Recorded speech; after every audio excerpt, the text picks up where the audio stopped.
Repenser et faire vivre la démocratie. Le citoyen et la politique sociale. Le droit du travail, la représentation des salariés, le dialogue social. Tout d'abord, la démocratie est un système politique, une forme de gouvernement dans lequel la souveraineté émane du peuple. Le pouvoir est donc exercé par le peuple, par l'ensemble des citoyens. Le droit du travail représente l'ensemble des règles juridiques applicables aux relations entre employeurs privés et salariés à l'occasion du travail. Le droit du travail organise les relations professionnelles de travail entre l'employeur et le salarié individuellement et la collectivité des salariés.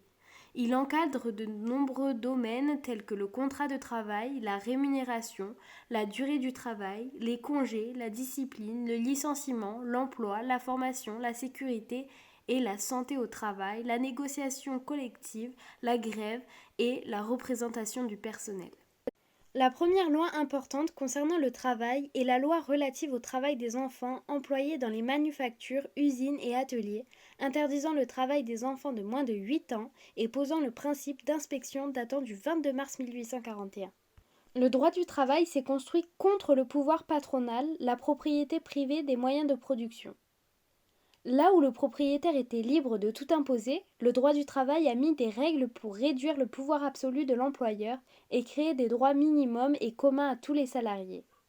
Présentée au Conseil des ministres le 22 avril 2015 et adoptée définitivement par le Parlement le 23 juillet, la loi relative au dialogue social et à l'emploi a été validée le 13 août par le Conseil constitutionnel. Dans le but de faire avancer le pays, des obligations de négociation sont mises en place pour que tous les salariés soient représentés et puissent participer ainsi que voter afin de prendre ensemble les décisions. Ainsi, on valorise les syndicats et l'engagement collectif dans l'entreprise dans le but de mieux prendre en compte la qualité de vie au travail. La représentation des salariés représente les différentes institutions représentatives du personnel permettant aux salariés de faire valoir leurs droits et d'améliorer leurs conditions de travail.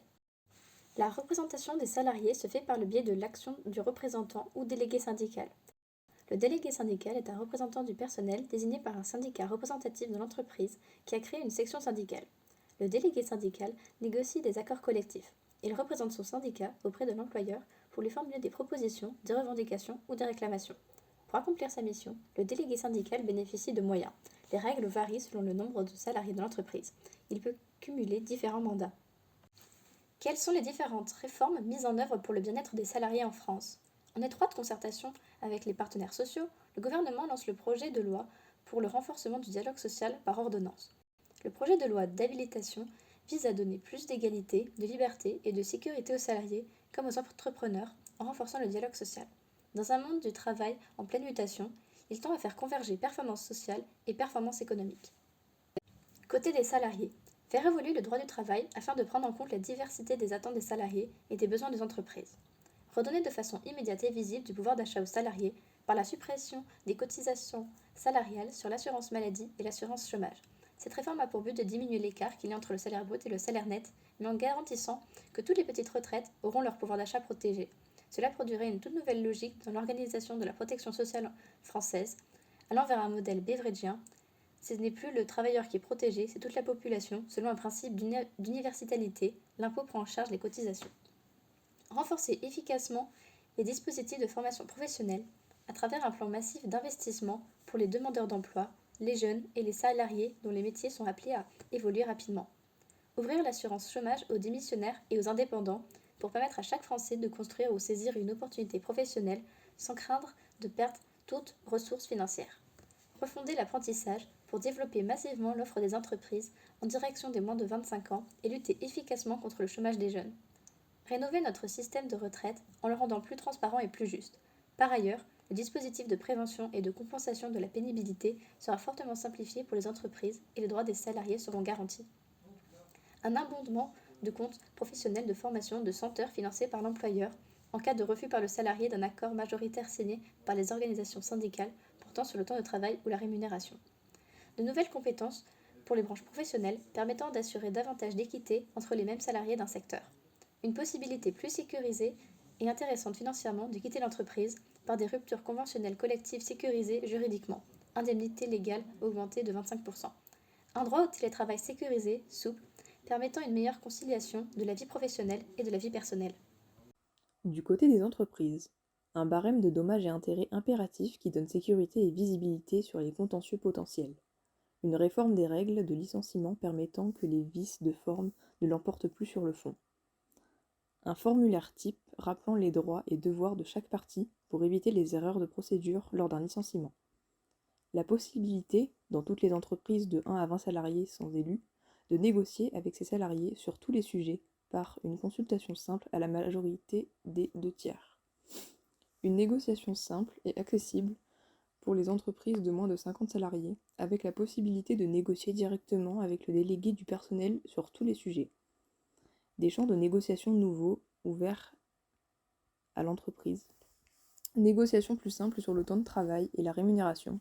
Négociation pour adapter les primes de branche à la réalité de l'entreprise. L'accès à un code du travail numérique clair, accessible et compréhensible répondant aux questions concrètes que se posent les chefs d'entreprise des toutes petites entreprises et des petites et moyennes entreprises.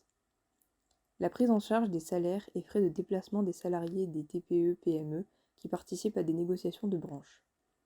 Une nouvelle obligation pour les accords de branche de prévoir des dispositions spécifiques pour les TPE.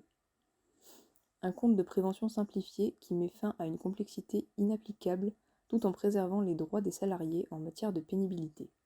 Une possibilité accrue de promouvoir le dialogue social et la co-construction de la stratégie avec le salarié et leurs représentants par la mise en place d'un accord majoritaire d'un conseil d'entreprise intégrant l'ensemble des fonctions de représentants du personnel. Un dialogue social simplifié et opérationnel par la fusion des 3 instances d'information et de consultation en une seule, le comité social et économique. Mais alors, quel est le lien entre droit du travail et démocratie ? La démocratie permet aux citoyens d'avoir leur mot à dire sur leurs conditions de travail et de pouvoir changer les choses lorsque cela ne leur convient pas, avec l'accord ou l'aide de l'État. Ce sont les citoyens qui participent à l'élaboration des lois. Est-ce que les réformes du droit du travail voulues par le gouvernement sont également acceptées par les citoyens ? Les lois sont rédigées et votées en fonction des citoyens.